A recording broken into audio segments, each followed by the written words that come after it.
नमस्ते मेरे मोटर प्रेमियों। आप F1 के लिए जज्बा पर सुन रहे हैं। नमस्ते एंजो वॉट्स।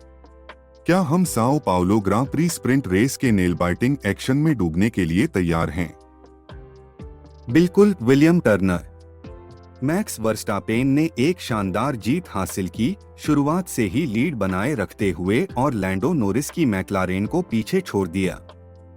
और मर्सिडीज दोस्तों ने कैसा प्रदर्शन किया? जॉर्ज रसेल ने एक सम्माननीय P4 हासिल किया, लेकिन लुइस हैमिल्टन को टायर वियर के साथ संघर्ष करने की जरूरत पड़ी, जिससे वह P6 पर गिर गए। अरे वाह! और किसने P5 छीन ली? चार्ल्स लेक्लेर्क ने हैमिल्टन के टायर समस्याओं का फायदा उठाया और फेरारी के लिए उस स्थान को सुरक्षित कर लिया। और पैक के बीच में कोई आश्चर्य हुआ क्या? बिल्कुल। यूकी त्सुनोडा ने अल्फाटोरी के लिए सीजन के सबसे अच्छे रेस परिणाम को प्राप्त किया, P6 स्थान पर समाप्त होकर हैमिल्टन को धांसू ढंग से पीछे छोड़ दिया। यह एक उत्कट कथा की शुरुआत जैसा सुनाई देता है, एंजो।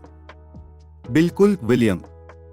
हमें और भी बहुत कुछ चर्चा करना है, जिसमें कुछ प्रशंसनीय प्रदर्शन और रणनीतिक घटनाएं शामिल हैं। नमस्ते दोस्तों। आप पहले से ही अपने मित्र प्रेमी पड़ोस के होस्ट एंजो को जानते हैं। और उनके साथ मैं भी हूँ, आपका अपना विलियम। हम हर दिन आपके साथ F1 के लिए जज्बा चैनल पर मौजूद हैं। सदस्यता लेना और नोटिफिकेशन बेल पर क्लिक करना न भूलें। आपका समर्थन बहुत महत्वपूर्ण है। अब चलिए पूरी गति से आगे बढ़ते हैं।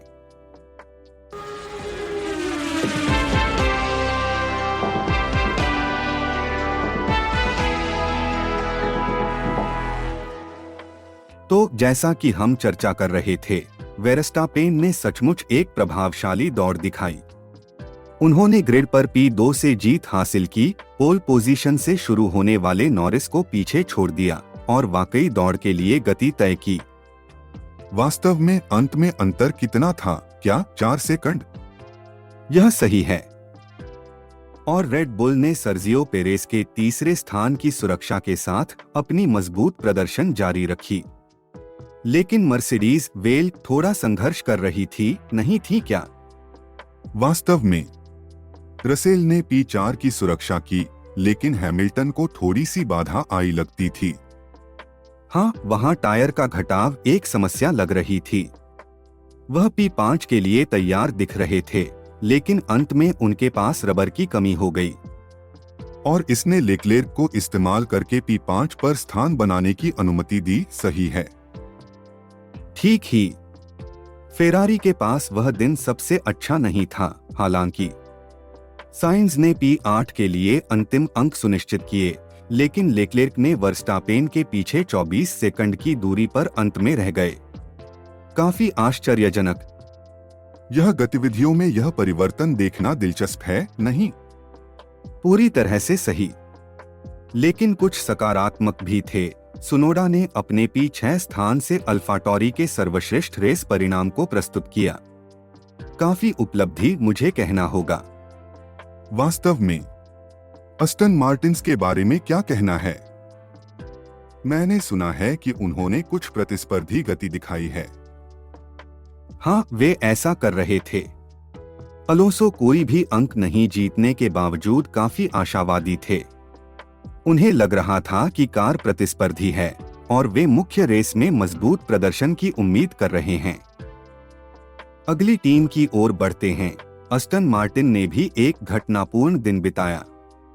लांस स्ट्रोल को गाड़ी के प्रदर्शन से काफी संतुष्ट दिखाई दिया।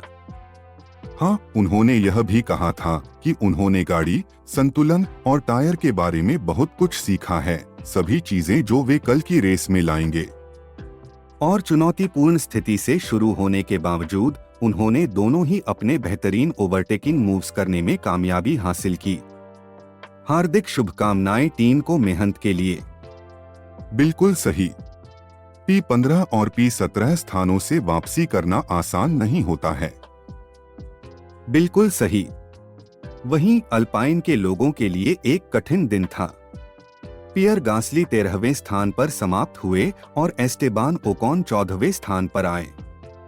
और ओकॉन के पास एक बहुत ही दिन था ना। स्प्रिंट शूटआउट में उनकी कार को महत्वपूर्ण क्षति हुई थी। वास्तव में स्प्रिंट रेस के लिए समय पर क्षति को मरम्मत करना टीम के लिए एक बड़ी चुनौती थी, लेकिन उन्होंने इसे संभाल लिया और ओकॉन ने एक साफ रेस चलाई, 2 स्थानों की वृद्धि करके 14वें स्थान पर समाप्त हुई। यह वास्तव में टीम की संघर्षशीलता और संकल्प को दिखाता है। अब चलिए देखते हैं कि यह कल के मुख्य आयोजन में कैसे प्रतिबिंबित होता है। तुम जानते हो एंजो, रियर ग्रिप और ओवरहीटिंग टायर के साथ गास्ली की चुनौतियों के बारे में सुनकर मुझे एक बचपन की घटना याद आती है। मैं एक छोटे से लड़के के रूप में रेसिंग में दीवाना था और मेरे पिताजी ने मुझे एक रिमोट कंट्रोल कार खरीदी थी।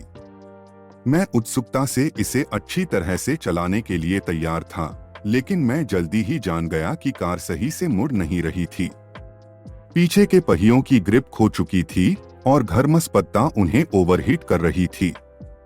यह मेरी पहली मुलाकात थी टायर प्रबंधन की महत्व की, जब मैंने अभी तक नहीं जानते थे कि मैं इसे फॉर्मूला 1 के संदर्भ में चर्चा कर रहा हूँ। वाह, वह काफी यादगार है विलियम, और यह दिलचस्प है कि यह कितना मिलता जुलता है वर्तमान में अल्पाइन टीम की स्थिति के साथ। गास्ली ने 13वें स्थान से शुरुआत की और समाप्त की, लेकिन वे मुख्य रेस के पहले से इससे सीखने की आशा कर रहे हैं। बिल्कुल सही। अब ऐसा लगता है कि हास टीम को बहुत ही निराशाजनक परिणाम मिला। मैग्नसेन और हुल्केनबर्ग दोनों ही रेस के प्रगति के साथ खुद को पैक के पीछे की ओर गिरते हुए देख रहे थे। हाँ, हास के लिए यह एक कठिन दिन रहा है। वे प्रयोग के लिए पुराने मध्यम टायर के सेट पर शुरू हुए, जो उनके आसपास के अन्य लोगों द्वारा निर्धारित रुझान के खिलाफ था। दुर्भाग्यवश इस बार यह भुगतान नहीं किया। और मैग्नसेन ने खुद ही स्वीकार किया कि एक जोखिमपूर्ण रणनीति थी जो पूरी तरह से काम नहीं करी। यह बस यह दिखाता है कि इन रेसों में रणनीति कितना महत्वपूर्ण होती है, ठीक वैसे ही जैसे मैंने बचपन में अपनी रिमोट कंट्रोल कार के टायरों को रणनीतिक रूप से प्रबंधित करना सीखा था। हास टीम अपने प्रदर्शन से बहुत ही निराश हैं विलियम। निको हुल्केनबर्ग कल के मौके के बारे में बहुत आशावादी नहीं लग रहे थे। हाँ, उन्हें उनके प्रदर्शन को इतना खराब बताते हुए सुनना बहुत ही निराशाजनक है। अन्य टीमों की तुलना में डाउनफोर्स की कमी निश्चित रूप से एक हाथीकरण है। और दुर्भाग्य से पार्क फेर्म नियमों के कारण वे रातों रात कुछ नहीं बदल सकते। यह एक कठिन स्थिति है। सचमुच। और गुंथर स्टाइनर के शब्दों में स्पष्ट रूप से दिख रहा था कि टीम टायर के पतन से जूझ रही है और उन्हें इसे अभी तक नियंत्रण में लाने में समस्या हो रही है। इसके सामने उनके सामरिकता की एक तीव्र चढ़ाई है। लेकिन जैसा कि स्टाइनर ने बताया, बिना बहुत सारे प्रयास के इससे बाहर निकलने का कोई रास्ता नहीं है। उन्हें इस पर निरंतर काम करते रहने की आवश्यकता होगी। और यही वजह है जो इस खेल को इतना मोहक बनाती है, क्या नहीं एंजो? यह सिर्फ गति और उत्कंठा के बारे में ही नहीं है, बल्कि यह युक्ति, नवाचार और सुधार की अविरत पीछा करने के बारे में भी है। बहुत अच्छी बात कही है विलियम। यह वास्तव में रेसिंग की आत्मा का प्रमाण है। जैसे हम आज की चर्चा को समाप्त करते हैं, हम उत्सुकता से देख रहे हैं कि इन सभी युक्तियों और प्रयासों को कल के ग्रां प्री में कैसे खुलासा किया जाए। विलियम, हाल ही में आपने ऑनलाइन समुदाय से कोई दिलचस्प प्रतिक्रियाएं देखी हैं क्या? हाँ बिल्कुल एंजो। एक उपयोगकर्ता जिसका नाम जॉर्ज एच है ने कहा, उद्धरण करते हुए, फॉर्मूला 1 ने स्प्रिंट प्रारूप को बदलने के लिए बातचीत की है जो 2024-4 के लिए है, उद्धरण समाप्त। ओह, यह एक दिलचस्प विषय है। इंटरनेट का क्या कहना है इस बारे में? वेल, एक उपयोगकर्ता जिसका नाम सोफी सैंडरसन है ने एक काफी हास्यास्पद टिप्पणी की, उद्धरण करते हुए, मनोबल बेहतर होने तक स्प्रिंट जारी रहेंगे, उद्धरण समाप्त। इसके बाद एक कैस्केड जवाबों की प्रारंभ हुई। उदाहरण के लिए एलेक्स टी ने इसे अपने हाई स्कूल के ट्रैक कोच के साथ तुलना की, जबकि स्टीव एम ने जोड़ा, उद्धरण करते हुए, तुम उन्हें प्यार करना सीखोगे, उद्धरण समाप्त। और कोई महत्वपूर्ण प्रतिक्रियाएं हैं क्या? एक और उपयोगकर्ता, जिसका नाम विकर है, ने एक संभावित प्रारूप का प्रस्ताव दिया, जिसमें उन्होंने पूरे प्रैक्टिस 1 और स्प्रिंट शूटआउट को शुक्रवार को आयोजित करने की सुझाव दी, जिसके बाद शनिवार को स्प्रिंट और क्वालिफाइंग होंगे, प्रत्येक को पार्क फर्मे शर्तों से अलग करके। यह एक दिलचस्प प्रस्ताव है। इंटरनेट द्वारा इसे कैसे लिया गया है? इस पर प्रतिक्रिया में एक उपयोगकर्ता नामक लोला ने स्प्रिंट रेस में हादसों के जोखिम और उसे क्वालिफाइंग के लिए उलट देने के बारे में थोड़ी सी आपत्ति जताई। उन्होंने सुझाव दिया कि रेस से पहले क्वालिफाइंग को रविवार को ले जाएं ताकि ड्राइवर्स को अधिक समय मिले अनुकूलन करने के लिए। यह एक दिलचस्प बात है। क्या आपको कुछ और ध्यान में आया है, विलियम? एक उपयोगकर्ता नामक लेक्लेर्क विच ने प्रस्तावित प्रारूप परिवर्तनों के बारे में स्पष्टीकरण की मांग की। ऐसा लगता है कि हमारे पास फॉर्मूला 1 के नए प्रशंसक हैं। वास्तव में नए प्रशंसकों को जुड़ते देखना हमेशा बढ़िया होता है।